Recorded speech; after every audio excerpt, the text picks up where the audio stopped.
Já que o assunto caiu para a área de segurança pública, vamos falar um pouquinho de crime organizado. Não é crime, não é que putinho, não é crime para valer.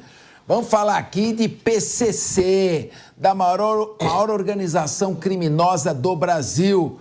Organização que foi negada aqui em São Paulo durante muitos anos e não teve jeito. Tivemos que reconhecer a existência dessa perigosíssima organização criminosa que lava dinheiro hoje em postos de combustíveis, em setores da vida pública, restaurantes, e está cada vez mais difícil de ser combatida. Hoje, PCC é uma organização criminosa em nível internacional. O mafioso italiano Vincenzo Pasquino, extraditado pelo Brasil em março, assinou um acordo de delação com a Justiça da Itália para entregar informações sobre a atuação do PCC, a organização criminosa Primeiro Comando da Capital, aqui no Brasil. Ele é apontado como a principal ligação entre a máfia italiana e criminosos da América do Sul. Segundo o jornal Estadão, Pasquino também vai entregar informações sobre o Comando Vermelho e também de 3 famílias que integram a máfia italiana, a Camorra. De acordo com o jornal O Globo, durante uma audiência na Itália, Pasquino falou sobre as passagens dele por capitais brasileiras, cúpulas realizadas pelo PCC e pelo Comando Vermelho, além de interesses dos italianos no transporte de cocaína a partir de portos brasileiros. Pasquino foi preso em 2021 aqui no Brasil. Meu querido João Belucci, o tráfico de drogas, o tráfico de armas, o tráfico de seres humanos irriga e abastece a receita do crime organizado no Brasil. E quando ele é asfixiado financeiramente, ele parte para crimes mais ousados, como assaltos a instituições bancárias e etc. Como está hoje o PCC, que foi fundado em 1993 e em 30 anos se tornou a maior organização criminosa do país? O que será que pode vir e o que fazer para começar a combater essa organização e outras? O crime organizado, esse câncer em plena metástase no corpo do organismo brasileiro. Veja, Capês, não seria segredo para ninguém essa relação do PCC com todos esses grandes cartéis, né, mexicano, enfim, máfia italiana, porque eles estão muito expandidos, né? Hoje até se questiona se a parte legal, vamos colocar assim, do crime organizado, ela pode ser até maior que a ilegal, porque eles operam nos 2 mercados. Aqui em São Paulo já se estima que são mais de 1.000 postos, conforme as notícias recentes. Se a estimativa é 1.000, você pode colocar uns 3.000 na conta, né? Postos de gasolina vinculados ao Primeiro Comando da Capital. Então, as máfias hoje, elas têm uma penetração enorme, é um dos maiores negócios do mundo, o crime, isso é evidente. Todos os países sofrem muito com isso e não me espantaria nada essa ligação com o PCC. Agora, tem que ver aqui no Brasil como vai ser a punição, porque um tamanho de crime, de organização criminosa como PCC, Comando Vermelho, não sobreviveriam sem penetração na política, no judiciário, na promotoria, em todos os órgãos, né? Todos os setores públicos. Então, assim, há penetração, tem que denunciar esses grandes líderes, né? Porque muitos deles estão entranhados ali no campo político, judiciário, enfim, esses que precisam ser os verdadeiros líderes. Quando prende esses fuminhos, esses aí que os nomes são sempre apelidos, dificilmente esses daí são os líderes de fato. Os líderes de fato estão em grandes países, né? Países ricos, mandando lá, ou mesmo às vezes dentro do poder. Então, assim, precisa desbaratinar o crime organizado de cima. Agora, tem muita gente ali atuando, supostamente combatendo o crime organizado, mas que, na verdade, está ajudando. Assim, é uma luta pela existência do Estado brasileiro mesmo, que hoje é estimado, por exemplo, no Rio de Janeiro, o primeiro Comando Vermelho teria mais de 50% do território sob o seu comando, o Comando Vermelho e as milícias. Então, assim, já faliu a segurança pública. Agora, não é espantoso em nada essa ligação entre todos esses cartéis. Muito bem, são 14 horas e 57 minutos neste momento. 14 horas e 57, bateu agora. Eu quero ouvir você, criminalista, advogado, o Luiz Fernando Pacheco. Pacheco, Uma das características principais da organização criminosa é o poder de simbiose com o Estado, com o poder público, ou seja, o poder de corrupção. E é cada vez mais difícil combater. E quando ela começa agora a legalizar o dinheiro através de todos os meios de lavagem, fica ainda mais difícil. Esse certamente não é um tema político, muito menos ideológico. Esse é um tema técnico, interessa a todos os brasileiros. Pela sua experiência, o que fazer com uma organização que, quando você prende pessoas, ela se alimenta desses presos e busca neles a sua força de trabalho, que consegue, dos presídios, comandar a prática de crimes fora dos presídios e que hoje tem negócios espalhados em todo o Brasil, aparentemente ilícitos e com parte de cobertura do poder público. Capês, a situação dos presídios brasileiros é lamentável, é desumana, é cruel. A pessoa tem que cumprir a pena, ficar preso conforme sentença judicial, mas ela não está ali para viver que nem um bicho, que nem um animal. Quando o Estado brasileiro deixa de ter penitenciárias condizentes com a vida, é que o comando, quem ganha é o PCC, que entra lá e dá melhores condições de vida para esse preso, trazendo esse preso para a organização criminosa. Esse é um ponto. Outro ponto, a gente só vai conseguir refrear esse avanço dessas organizações criminosas se a gente tiver a capacidade de estrangulá-las financeiramente. Não adianta ficar enxugando gelo, prendendo aviãozinho que vende pequena quantidade de substância de droga em biqueira, em favela.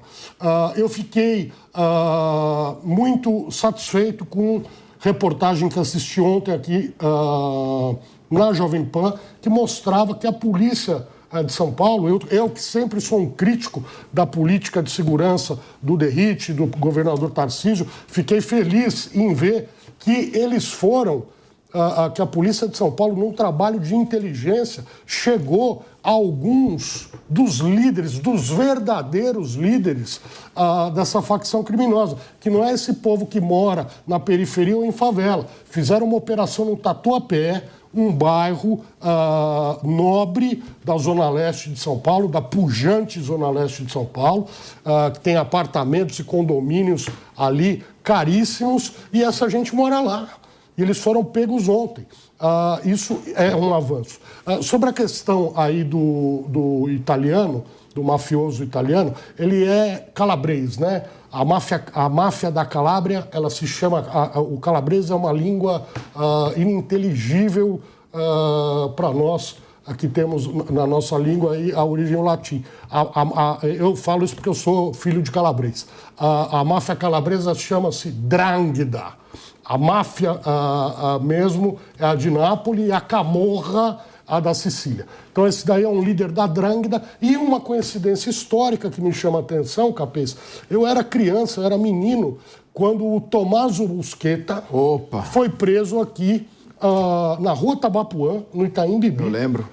Era um mafioso procurado no mundo inteiro, estava aqui no Brasil, acoitado aqui no Brasil, foi preso, deportado para a Itália, e ele também fez delação lá na Itália. Ele rompeu aquilo que essas organizações chamam Derrubou a máfia de Nova York. Omertá, que é aquele pacto de silêncio, né? Então, quando o cara fala, ele também ele não vai ter mais um minuto de sossego na vida dele, porque a pena para quem rompe a omertá é uma morte trágica. Então, ele fez essa opção por delatar. Espero que dessa delação haja frutos, que ele faça uma delação consistente e que isso ajude o Brasil a refrear, a estrangular, a ir atrás do PCC, porque essa é uma situação intolerável. Não dá para a gente ter esse Estado paralelo na mão desses facínoras que comandam essa facção. Muito bem. Lembrando que da delação de Tommaso Busquetta, se não me engano, foi em 89. 84, 85. 85. É. Eu me lembro... Eu já não era criança. Capês, eu me lembro que, salvo engano, mas eu acho que eu não estou enganado, não. O delegado-geral da Polícia Federal era o Romeu Tuma, pai. Romeu Tuma, pai.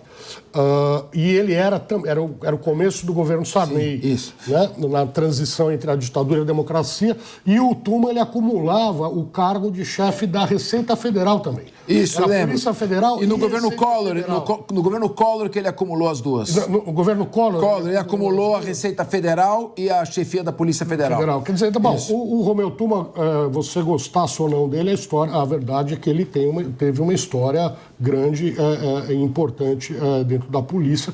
E essa prisão do Tommaso Busqueta, ela derrubou realmente, como você disse, foi uma delação com potencial de, naquela época, detonar a máfia de Nova York. Se foi possível detonar a máfia de Nova York, eu acredito que nós chegaremos no dia que a gente vai acabar com o PCC, com o Comando Vermelho, com os amigos dos amigos, com toda essa gente aí que vem se proliferando, mas que se prolifera também ante a omissão do Estado brasileiro em questões importantes como é a questão penitenciária. Muito bem. E lembrando que da delação de Busqueta, Tommaso Busqueta, veio a prisão de John Gotti, um grande mafioso em Nova York, e também o FBI desmantelou várias organizações criminosas nos Estados Unidos. Meu querido João Belutti, uma coisa que eu não entendo é a seguinte: o Pacheco fez um bom diagnóstico de que nos presídios brasileiros é que o PCC coleta a sua mão de obra. O sujeito é acolhido pelos irmãos e aí, quando ele sai, ele é obrigado a praticar crimes para pagar o apoio que ele recebeu sob pena de ser morto. Inclusive, ele funciona, seus familiares, como avião, como correspondente do mundo interno e externo. Eu só não entendo uma coisa. Então, o que adiantou construir tanto presídio federal de segurança máxima, se mesmo assim o PCC continua crescendo e se alimentando? O que não está funcionando? Porque tem presídios de segurança máxima. Há pouco tempo tivemos aí o presídio de Mossoró, em Natal, com a fuga do Tatu por cima, não por baixo, que era um membro de organização criminosa já recapturado. Então, me parece que o Brasil corta sinal de celular. Não pode mais conversar em celular dentro do presídio. Faz todo tipo de inspeção, coloca presídios federais, isola os líderes da organização criminosa. Isso parece o tonel das virgens danaidas, condenadas a retirar a água do mar por um balde sem fundo? Pois é, Capês, e são poucos os presídios federais, deveriam ser mais presídios, até aquele regime diferenciado que tinha aqui em alguns presídios em São Paulo deveria ser ampliado. Agora, o ponto é esse, que esses tais líderes, na minha visão, não são os verdadeiros líderes. Óbvio que eles têm na hierarquia provavelmente algum papel de gerência, vamos colocar assim, do crime, mas os verdadeiros líderes não estão lá, sequer estão presos, provavelmente estão de terno e gravata, usufruindo do bom e do melhor que o dinheiro do crime organizado pode dar. Agora, o que a gente espera é que o mafioso italiano delate e que dê alguma repercussão geral. Alguma repercussão no sentido de desbaratinar, né, o PCC. Porque, assim, hoje o PCC é cada vez mais forte, ele está na notícia, mas ninguém sabe quem que é o líder, quem que é o chefe do PCC, quem é o conselho ali do PCC, os 5 manda-chuvas, quem que é? Ninguém sabe. Isso a gente precisa saber porque, provavelmente, como eu disse, eles estão usufruindo aí do melhor da vida. E precisa prender mais. Tem essa ideia de que se prende muito no Brasil. Acho que se prende pouco e tem poucos presídios. Precisa ter mais presídios e prender mais, viu, Cabeça? Muito bem. Diego Tavares, o que fazer com o crime organizado? Prende e lá ele se alimenta dos presos e cresce. Hoje ele tem vários negócios, tráfico de drogas rolando solto, poder de corrupção altíssimo. Será que dessa delação teremos uma esperança de desbaratar pelo menos a cúpula dessas organizações criminosas no Brasil? É o que esperamos, professor Capês, mas eu, sinceramente, tenho pouca crença de que isso aconteça. O PCC hoje já se tornou uma organização gigantesca, que tem, inclusive, facções internas, ele já tem disputas internas pelo poder, né? Então, o PCC, ele não está bem estruturado num organograma em que ele tem um presidente, diretores, coordenadores, enfim. O PCC se transformou praticamente numa massa que está espalhada pelo Brasil e pelo mundo como um verdadeiro câncer, né? Estima-se que só aqui no Brasil sejam mais de 140 mil membros ativos. Então, é muito difícil combater uma organização como essa, principalmente porque, como já foi dito aqui pela mesa, o PCC penetrou na estrutura do Estado. O PCC hoje tem alguns de seus membros que são políticos eleitos, tem alguns de seus membros que ocupam cadeiras na magistratura, no Ministério Público, nas delegacias de polícia, tem policiais militares e policiais civis que são membros do PCC, então é de fato muito difícil. A única saída que eu vejo, sinceramente, é uma verdadeira declaração de guerra ao crime organizado. É de fato estrangular o crime organizado, como bem disse o Pacheco Pacheco aqui nos seus braços financeiros. Agora, o ponto que nós não podemos negligenciar é que nós temos um sistema de justiça, nós temos um sistema de política penal que se mostrou extremamente ineficiente nesse sentido. E aí eu concordo, Pacheco, que a reforma do sistema carcerário é uma das principais formas da gente começar a combater o PCC. Mas o que a gente não pode esquecer é que membros do PCC, eles se utilizam, de certa forma, de todos os direitos e garantias que a nossa Constituição garante, que o nosso sistema de legislação garante, para justamente destruírem todo esse aparato do Estado democrático de direito. Então, inevitavelmente, é uma solução que passa, desde, como disse Pacheco, pela reforma do sistema carcerário, até a nossa reforma com o endurecimento, sim, da nossa legislação penal. Leandro Ferreira, e aí? Olha, o que falta no enfrentamento àquilo que abastece a criminalidade é disputar essa mão de obra barata do tráfico de outra forma, né? Disputar com política social, disputar com educação, disputar com esporte, disputar com saúde adequada, né? Não estou dizendo que as pessoas não escolhem entrar por crime ou entram todas por necessidade. Evidentemente que um mafioso italiano como esse, né, diferente dos venezuelanos que chegam aqui famélicos, né, tem alternativas na vida ao invés de se tornar um barão do crime internacional, né? Mas aquilo que a gente precisa oferecer é melhores condições para a população viver do que aquelas oferecidas pelo tráfico, que tem seus riscos, e as pessoas sabem, o risco de morrer, o risco de ser presa, o risco de acarretar em sofrimento para a família, o risco de, inclusive, ter que ter uma sobrevivência, né, que é limitada por um determinado patamar ali do que o crime pode oferecer, né? Então eu vejo que a gente precisa oferecer alternativas. Oferecer essas alternativas não será feito senão por forma do fortalecimento de outras faces do Estado que não sejam as forças de segurança. As forças de segurança têm que combater a consequência de a gente não ter política social suficiente, mas é o custo de oportunidade, ou seja, compensa mais entrar para o crime do que ficar fora dele, que a gente tem que equacionar e oferecer para a população alternativas, oportunidades que os filhos das classes médias e das classes altas têm ao seu alcance, enquanto que os filhos dos mais pobres não.